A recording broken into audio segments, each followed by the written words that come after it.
এগৰাকী ৰোগীৰ মৃত্যুৰ কাৰণ হৈ পৰিল এটা বনৰীয়া হাতী।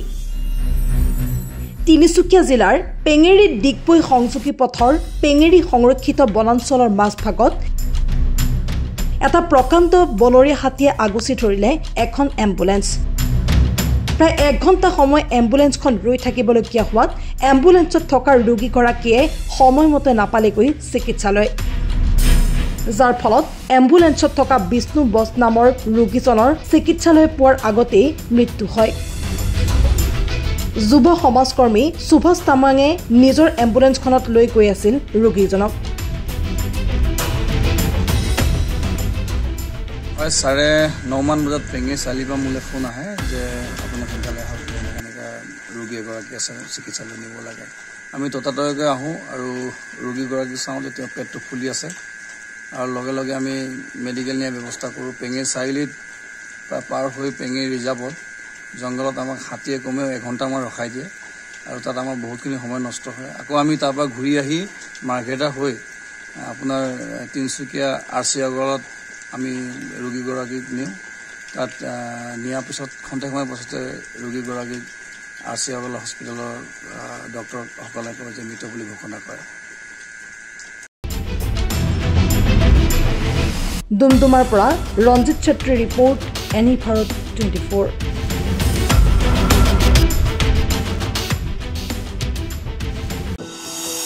এনি ভাৰত 24ৰ প্ৰথম প্ৰয়াস জুবিন গাৰ্গৰ গীতৰ প্ৰতিযোগিতা। জুবিনৰ গানে কি আনে?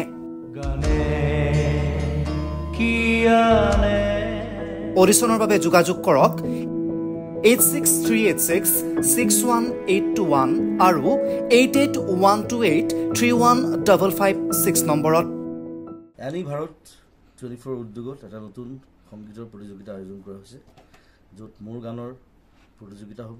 আপোনালোকে তাত প্ৰতিযোগী হিচাপে আহিবলৈ পাৰিব আৰু মোৰ ফালৰ পৰা আন্তৰিক শুভকামনা জনাইছোঁ। আৰু অনুষ্ঠানটোৰ নাম হৈছে গানে কি আনে। সকলোকে মৰম জনাইছোঁ, সকলোৱে আহক, ইয়াত অংশগ্ৰহণ কৰক। থেংক ইউ ভেৰি মাছ। ৰব, আপুনি যে এটা অপৰাধ কৰিবলৈ গৈ আছে, আপুনি জানেনে? এই নাবালিকা গৰাকীক এতিয়াই বিয়াত বহোৱাটো যে এটা অপৰাধ, আপুনি জানেনে? অপৰাধ কেনেকৈ?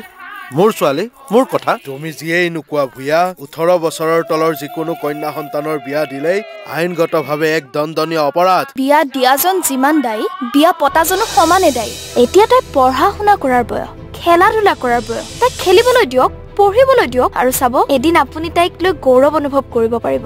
এতিয়াই তাইক সংসাৰৰ বোজা দি তাইৰ ভৱিষ্যত জীৱনটো অন্ধকাৰ কৰাৰ অধিকাৰ তোমাৰ জানো আছে? মোৰ ভুল হৈ গ'ল মাজনী, মোক ক্ষমা কৰিবা। শিক্ষা ল'ৰা ছোৱালী উভয়ৰে প্ৰাপ্য আৰু অধিকাৰ। আপোনাৰ কন্যা সন্তানক তাইৰ এই প্ৰাপ্যৰ পৰা বঞ্চিত নকৰাব। বাল্য বিবাহ ভাৰতীয় আইনৰ দ্বাৰা বিহিত এক দণ্ডনীয় অপৰাধ। এনে অপৰাধ কৰি আপোনাৰ কন্যা সন্তানৰ ভৱিষ্যত অন্ধকাৰৰ মাজলৈ ঠেলি নিদিব।